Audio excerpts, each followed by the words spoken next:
The problems at Newark Airport in New Jersey over the last few weeks have highlighted the needs to upgrade parts of that industry.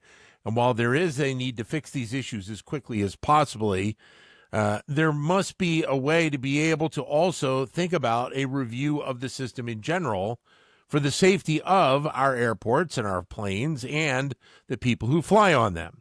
Gad Allon is professor of operations, information, and decisions here at the Wharton School. Gad, great to catch up with you again. How are you? I'm good. How are you? Great to be here back. Thank you. And I guess when you look at what has happened at Newark Airport, but also the flight that crashed in Washington, D.C. a few months ago, there is probably more of a call to look at a lot of the systems that are in and around this industry right now. Yeah. And I know it's slightly different. Let me also add the fire in Heathrow Airport a few weeks ago as well. I know, very different story, but not unrelated. What we see here is neglect of ears, right? I mean, in the case of, actually, if you focus on the US and Newark and DC, people have been warning for years that we have shortage of air controllers. This is, I think, a few years ago, the number that was quoted was at least 3,000. Now we're talking about maybe fewer. They're using technology. We can actually change some of that. But we're talking about thousands of people that are missing in terms of air controllers. Then there are other issues, which are crumbling technology. Many of these systems are antiquated and need to change. Their backups are actually limited. In the case of, you can actually should bring back London. The issue there was fire in one of the power supplies.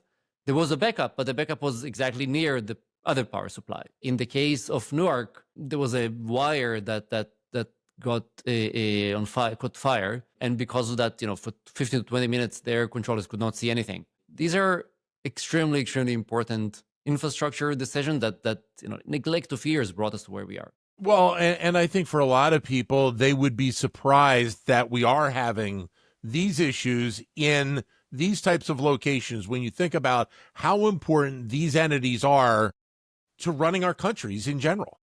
Right, exactly. I mean, Newark is one of the most important airports in the country. It's the hub for United, one of the biggest airlines, but definitely the airline with the biggest international footprint among the American airlines. This is extremely important node in the overall transportation within and outside the US. DC the same.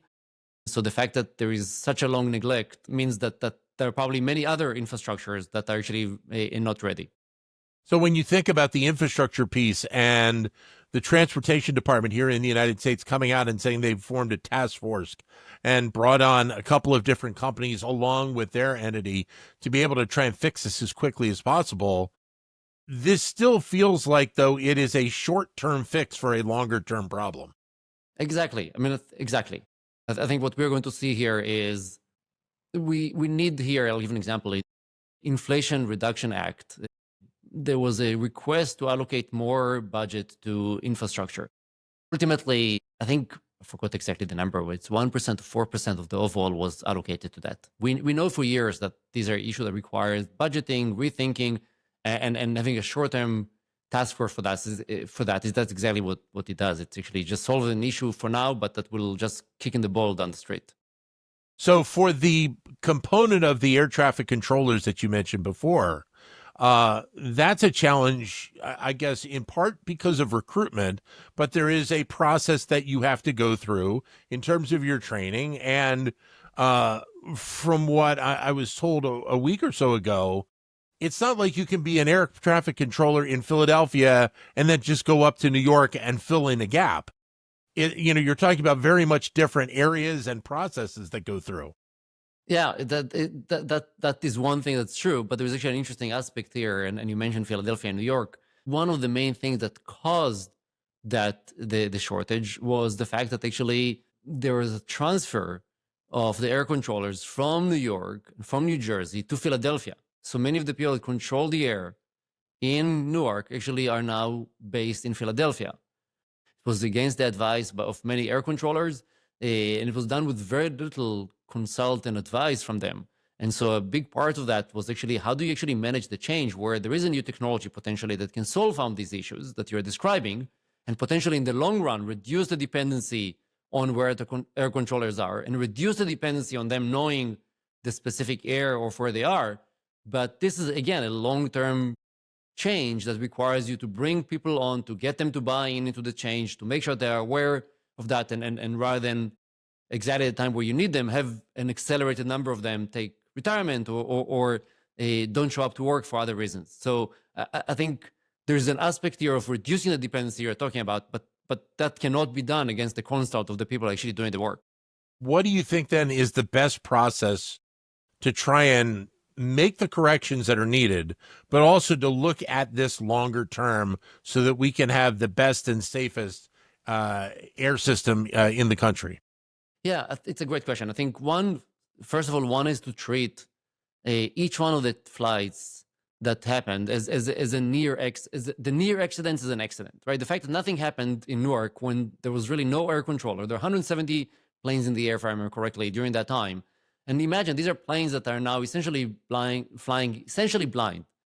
And to me, at least, we have to treat and think about that situation of what these actually 170 planes actually crashed during that time.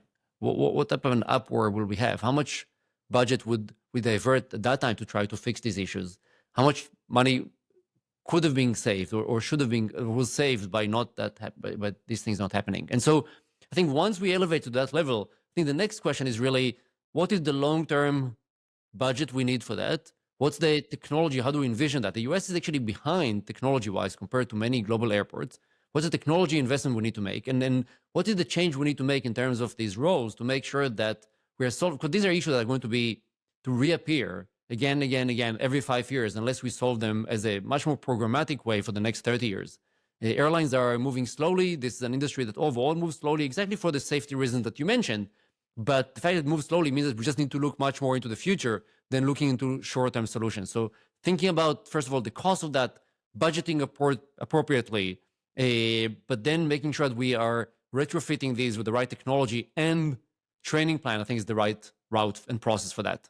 So is the thinking then similar to how it seemingly has been here in the United States about our roadways? We've always put our roadways at the top of the infrastructure conversation because of how much we move on the highways, whether it be individuals going to school or going to vacation or businesses shipping materials. That's always been at the top of the focus. Yeah, I mean, if you remember, both of us are based in Philadelphia.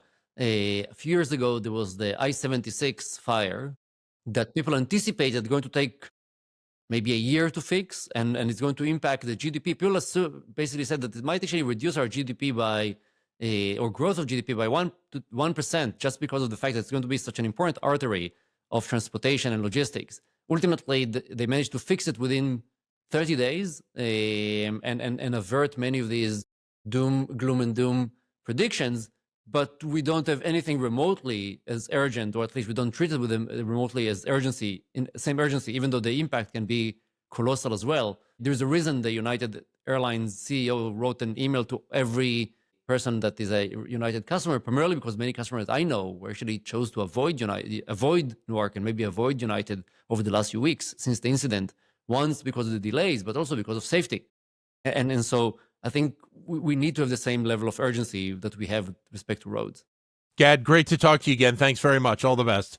Same here. Thank you. Thank you. Gad Allon, Professor of Operations, Information, and Decisions here at the Wharton School.